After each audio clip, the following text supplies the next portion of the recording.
Buenos días, mis hermanos. Que Dios les bendiga. Qué gusto de poder compartir con ustedes una vez más la palabra del Señor. Quiero saludarles, desear que estén bien, fortalecidos y crecidos en el Señor. Damos gracias porque hasta ahora nos hemos mantenido con salud y con vida. Hay tanta gente que está complicada y que no lo ha pasado bien. Mis hermanos, un saludo cariñoso para cada uno de ustedes y especialmente, como siempre lo digo, mis hermanos que están lejos en el sur, en la isla Kewi, en Detif, en Liucura, en Lincay. Damos gracias al Señor una vez más por este día y esta oportunidad. Vamos a orar.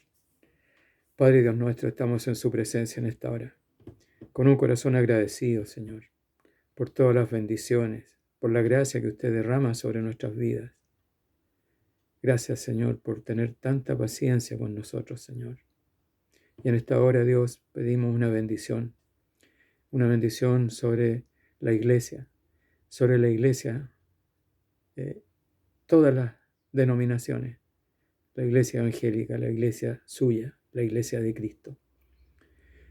Y, Señor, oramos para que sea su Espíritu Santo guiándonos y dándonos la dirección que necesitamos. En el nombre de Jesús. Amén.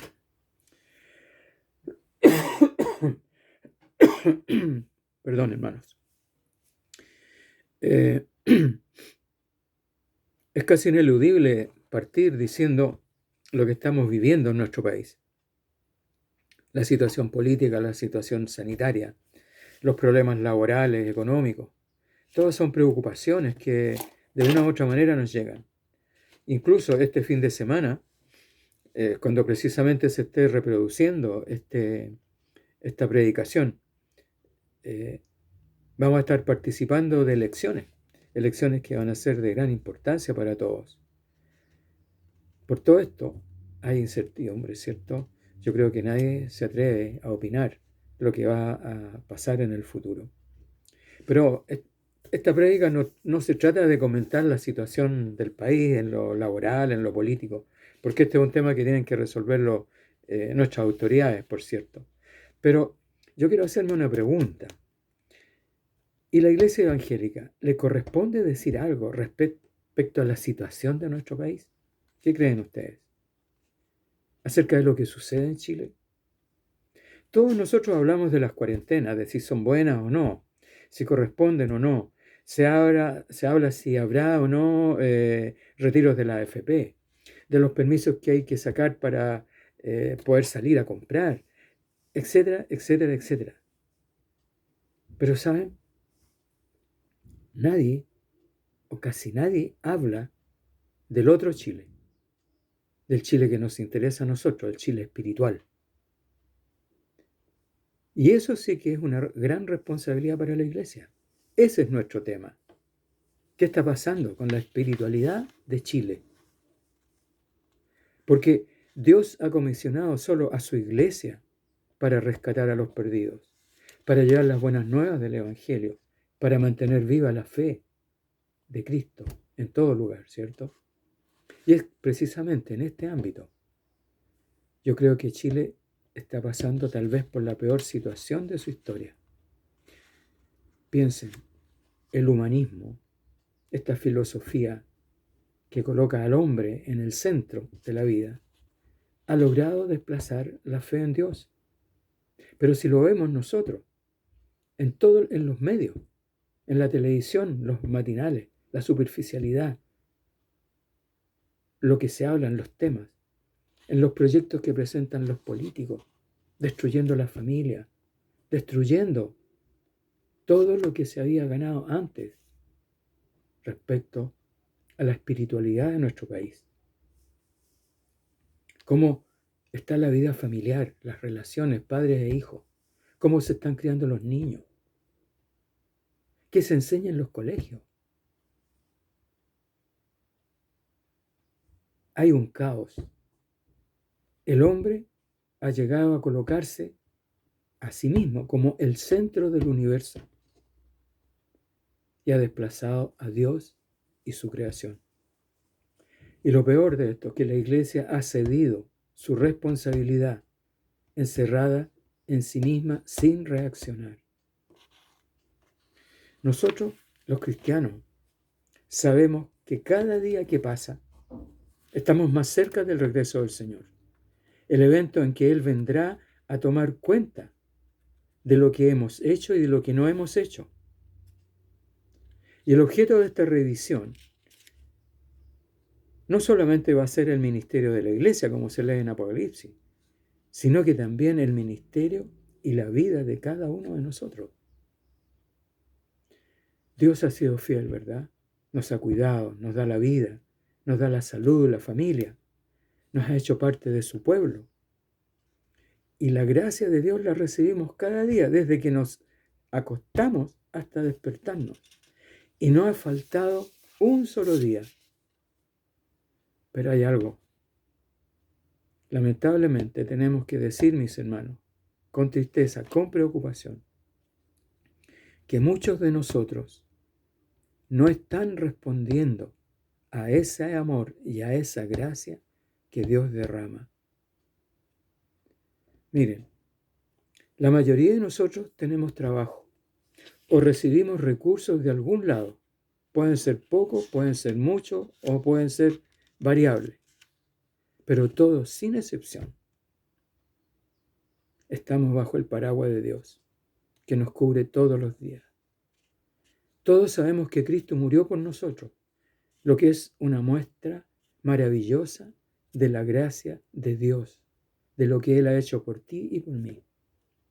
Entonces, ¿en qué le estamos fallando a Dios? Bueno, hay muchas cosas en las que fallamos, ¿cierto? Pero hay algo a lo que yo esta mañana quiero referirme. Servimos a un Dios celoso. Él no tolera que tengamos otros dioses. Y es por eso que en este día me voy a referir a nuestras ofrendas y a nuestros diezmos.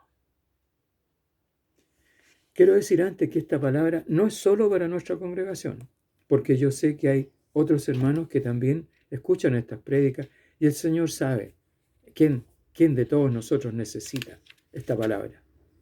Aunque yo pienso que todos necesitamos ser ministrados respecto a nuestros bienes, porque es allí donde encontramos con más frecuencia el corazón de los hombres, ¿cierto? En nuestros bolsillos y en nuestras carteras. Muchas veces ahí está el corazón.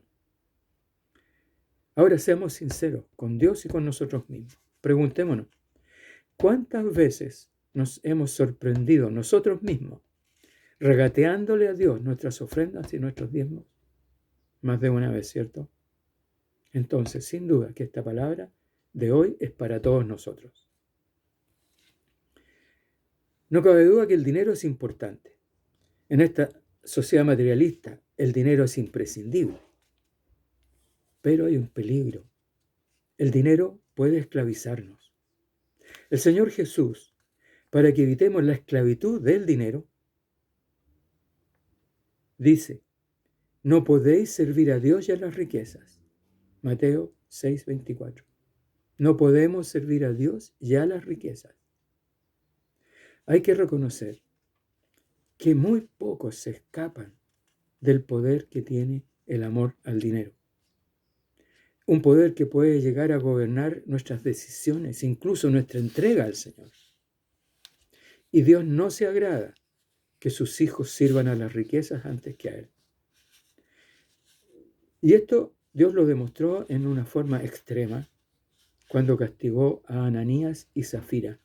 ¿Recuerdan el libro de los Hechos? ¿Y recuerdan a este matrimonio?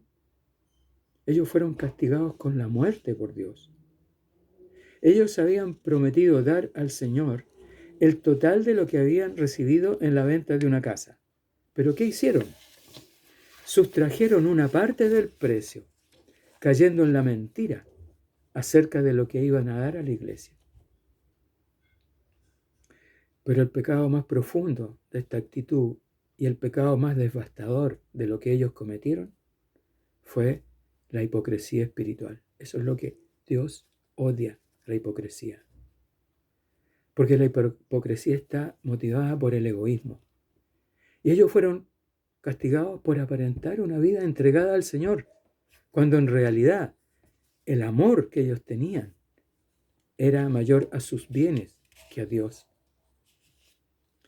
El fondo de esta historia, lamentablemente, es algo que está presente muchas veces también en las iglesias, las apariencias. Apariencias que ocurren de distintas maneras. Aparentar algo que no somos. Y eso es delicado. Porque aunque gracias a Dios que Él no practica en forma habitual la disciplina que tuvo con Ananías y Zafira, Él nos hace una advertencia. En Gálatas 6:7, ¿qué dice? No os engañéis, Dios no puede ser burlado, pues todo lo que el hombre sembrare, eso segará. Entonces tenemos que tener temor de Dios, porque nada sucede por casualidad o por fatalidad. A veces transcurren años antes de que tengamos que hacer esa cosecha dolorosa por nuestro egoísmo. Por ejemplo, algunos padres materialistas la experimentan cuando sus hijos crecen y se vuelven aún más materialistas que ellos mismos. En su mente todo tiene valor y costo. Nada lo hacen sin transar. El cristianismo y el dinero son dos cosas vinculadas e inseparables. Desde los comienzos de la iglesia, en el Nuevo Testamento, el Espíritu Santo enseñó cómo relacionarse con los bienes materiales. Todos hemos leído más de una vez la descripción que la Biblia hace de cómo era la generosidad de la iglesia primitiva. Miren, escuchen. Y la multitud de los que habían creído, que eran como 8,000, era de un corazón y un alma, y ninguno decía ser suyo propio nada de lo que poseía. Hechos 4:32. Y sigo. Así que no había entre ellos ningún necesitado, porque todos los que poseían heredades o casas las vendían y traían el precio de lo vendido y lo ponían, ¿dónde? A los pies de los apóstoles, y se repartían a cada uno según su necesidad. Versículos 34 y 35 de este capítulo 4 de Hechos. ¿Qué indica este texto? Que los creyentes entendieron que todo cuanto tenían le pertenecía a Dios y que por eso consideraban que cuando podían suplir las necesidades de otros hermanos o hermanas, ellos tenían la obligación de hacerlo. Entonces de allí podemos deducir una regla doctrinal acerca de las ofrendas y de los diezmos. Lo primero es que la ofrenda es voluntaria. Los hermanos de aquella iglesia no siguieron ninguna ley. Fue lo que el Espíritu Santo puso en su corazón. Ofrendar voluntariamente. Al punto que vendían sus propiedades y los montos lo entregaban a la iglesia. Recordemos que la caída del Espíritu Santo había descendido poderosamente sobre los 120, ¿cierto? Entonces la base doctrinal que adoptó la iglesia primitiva fue la ofrenda voluntaria, ya que no estaban bajo la ley, estaban bajo la gracia. De gracia recibisteis, dad de gracia. Mateo 10:8. Del mismo texto se puede deducir una segunda regla doctrinal. ¿Quiénes recibían esos dineros? Los apóstoles. Entonces, los líderes son responsables de las ofrendas. La enseñanza, entonces, de lo que ocurrió en la iglesia primitiva y de lo que sigue la iglesia de hoy, pone responsabilidades en dos niveles de la comunidad de la iglesia. Los que debían ofrendar de sus bienes en obediencia al Espíritu Santo, y que son todos los que participan en la iglesia, sin excepción, y los que son responsables de cuidar y administrar esas ofrendas, que es el liderazgo de la iglesia. Pero fíjense, esto último pone sobre los hombros de los líderes de la iglesia un peso enorme. ¿Por qué? porque ellos deben ser ejemplos de cumplimiento de las normas bíblicas. Y todos conocemos que en 1 de Timoteo capítulo 3, la palabra pone en forma específica los requisitos para los líderes de la iglesia, pastores, ancianos y diáconos. Pastores, ancianos y diáconos. De manera que queda muy claro que ninguno de ellos puede vulnerar la norma. Somos ejemplos. Nos ha puesto Dios como ejemplo para la Grey. Porque si lo hacemos, le estamos fallando a Dios en la confianza que Él ha puesto en nosotros. Y estamos vulnerando una norma que no podemos vulnerar. Porque si lo hacemos, incurrimos en el pecado de hipocresía. Lo mismo que cayó ese matrimonio del libro de los Hechos, aparentando lo que no eran. Las ofrendas y los diezmos son personales. Nadie sabe quién diezma y quién no diezma. Es por eso que aparece ese pecado de hipocresía. Ahora, ese tipo de falta no solo va a afectar al líder que comete el pecado, porque fatalmente, porque hay un concepto de la responsabilidad corporativa, el pecado que afecta al líder va a afectar también a la iglesia. Allí no habrá fruto espiritual. El pecado del liderazgo llega a todos, a pesar de los esfuerzos que se hagan.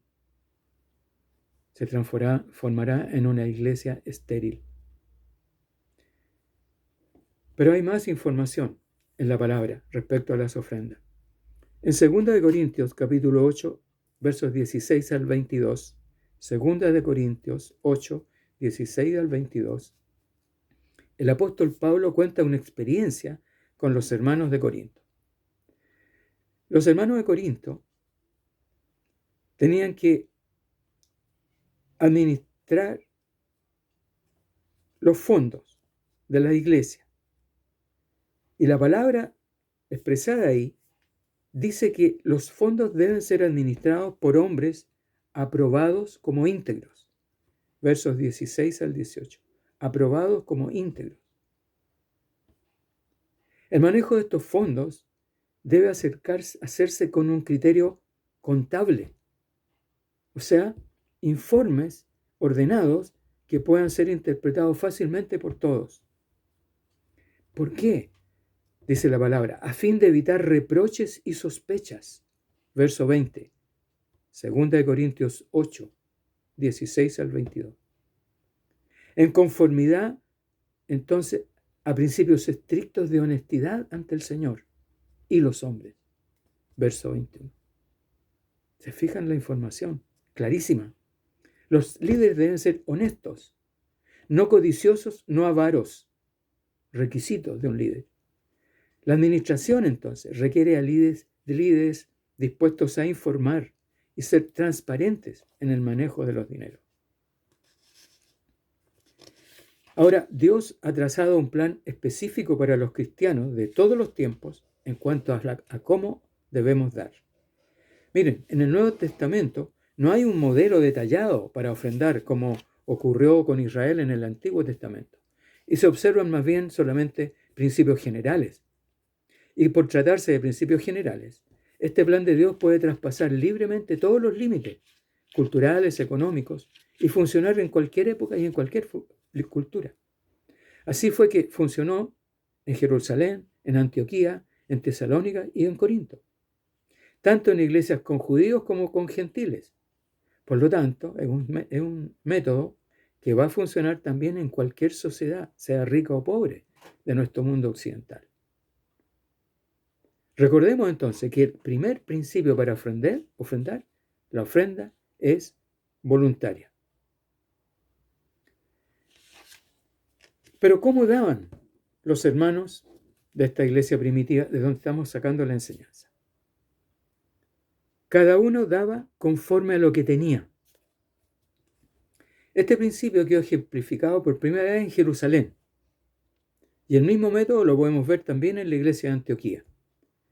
cuando una severa escasez de alimentos provocó una tremenda necesidad entre los hermanos.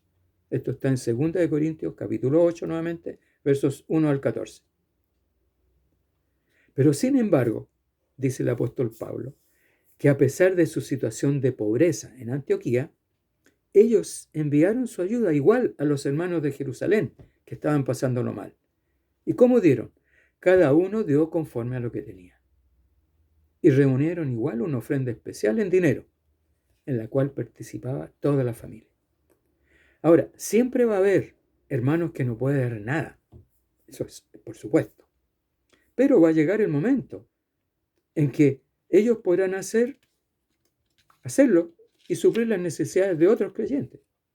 Entonces, hablando en términos generales, todos los creyentes debemos y podemos apartar de nuestros recursos materiales para ayudar a la obra de Dios, aun cuando puedan ser solo un poco lo que podamos ofrendar.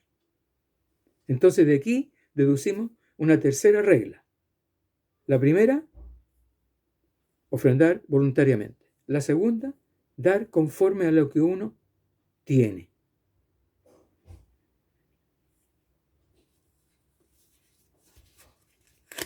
La primera regla era voluntariamente. La segunda regla era líderes responsables, ¿cierto? La tercera, dar conforme a lo que cada uno tiene. El secreto de poder dar cuando no tenemos lo suficiente para nosotros mismos, porque se presenta como una contradicción. ¿Cómo voy a dar si no me alcanza ni para comer? Pero uno tiene que dar conforme a lo que tiene. No es que no tenga nada, le falta, ¿cierto? El secreto para poder dar cuando no tenemos aún ni lo suficiente para nosotros mismos está en comprender el concepto que Cristo mismo nos enseña en Mateo 10:8. Él dijo, de gracia recibisteis, dad de gracia. Dar para nosotros los cristianos, mis queridos hermanos, tiene entonces una connotación espiritual, porque dar no es el resultado simple de cumplir un deber, ni tampoco es el fruto del trabajo. Dar es una gracia que Dios nos entrega para que compartamos por fe aquello que no tenemos, pero que creemos tenerlo. La razón es que es Dios el que provee. Él pone en nuestro corazón ese espíritu de generosidad, en que el querer, tanto como el hacer, Dios pone en nosotros el querer como el hacer, aunque no lo tengamos, aunque no tengamos los medios. Y permite que no retengamos lo que hemos recibido, lo poco que hemos recibido. Podemos dar un peso. Podemos dar 1 peso, 2 pesos, 5 pesos, 10 pesos, 20 pesos. Nos va a hacer más pobres, pero estamos dando. Estamos dando de lo poco que tenemos. Entonces, lo más importante es dar como le dicta el corazón, voluntariamente, obedeciendo la voz del Espíritu Santo. Ahora, cualquiera que sea su decisión, esa es solo entre Dios y usted. No es entre usted y la iglesia. Nadie le cobra cuentas a usted. Aquí estamos hablando de cumplir con la ofrenda. Pero ¿cómo tenemos que ofrendar ahora? Ya estamos claros de qué ofrendar. La ofrenda, ¿cómo debemos reunir el dinero? La palabra dice que debe ser regular y sistemáticamente. Cuando Pablo le escribió a los Corintios, exhortándole a poner algo de dinero aparte de sus ingresos para ayudar a los de Jerusalén y guardándolo para cuando él viniera a buscarlo, les dijo que deberían hacerlo con regularidad, el primer día de la semana. 1 Corintios 16:2, una enseñanza para nosotros. Regularmente. deberíamos apartar la ofrenda que vamos a dar a fin de mes. ¿Por qué Pablo da esta recomendación? Porque un poco antes Pablo le había compartido, como ya les dije, esta necesidad que había en Jerusalén. Ahora, en esa oportunidad, la respuesta de los corintios fue positiva y hasta entusiasta, dice la palabra. 2 Corintios 8, 10 y 11. Pero sin embargo, no cumplieron lo prometido. Cuando llegó Pablo, se encontró que no tenían la plata. Los corintios no habían apartado en forma regular el dinero que se habían comprometido, regular y sistemáticamente. Por esa razón no estaban preparados. El propósito de la palabra de Dios es que el ofrendar llegue a ser un hábito para nosotros, una forma de vida. Saber que el dinero que apartamos no es nuestro, es de Dios.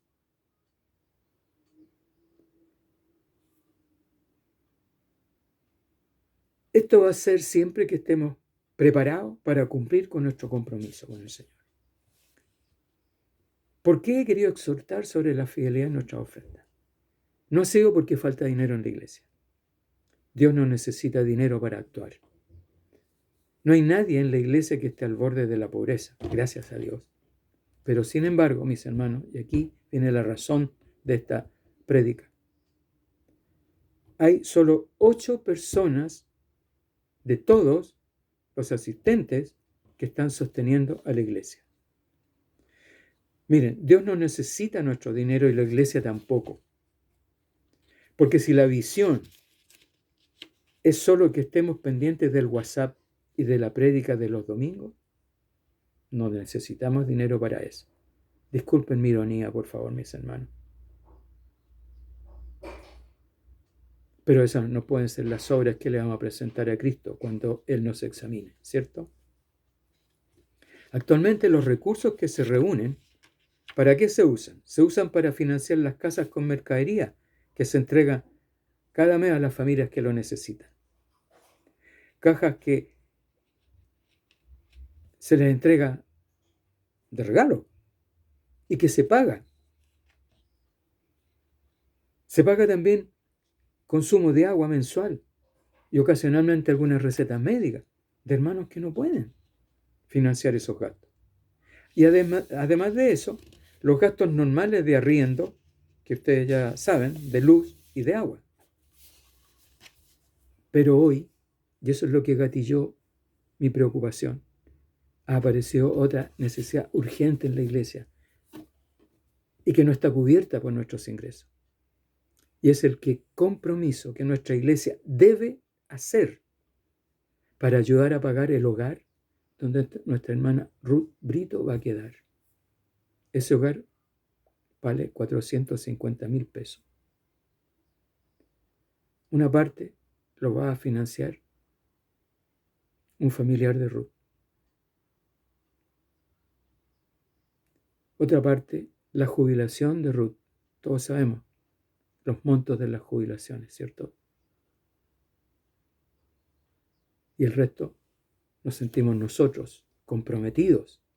Nadie nos obliga, comprometidos a hacerlo, porque Ruth es diaconisa de nuestra iglesia, fue tesorera de nuestra iglesia, y ustedes la conocen.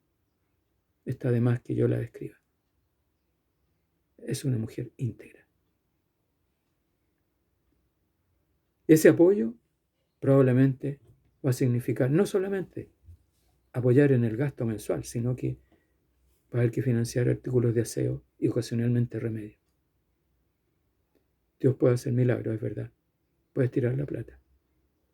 Pero yo no sé si Él querrá responder a nuestras oraciones.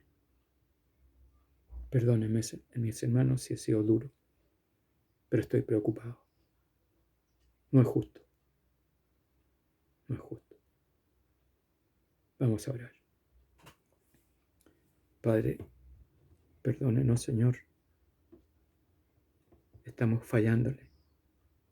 A pesar de que usted se desdobla, se multiplica por llenarnos, por cuidarnos, por abrigarnos, por protegernos y no estamos respondiendo. Perdónenos, Señor. Perdónenos, perdónenos. Le pedimos ayuda, que su Espíritu redoble sus esfuerzos para poner en nuestros corazones esa generosidad que hubo en la iglesia primitiva, esa misma generosidad. Y soltemos, abramos nuestras manos, soltemos esas monedas que cada día acariciamos en nuestros bolsillos. Hay necesidad, lo sabemos, Señor, pero usted ha provisto siempre, nunca nos ha faltado. Estamos agradecidos, Señor. Por favor, perdónenos y ayúdenos. Lo necesitamos. Gracias, Dios mío, en el nombre de Jesús. Amén. Que Dios les bendiga, mis hermanos. Que Dios les bendiga.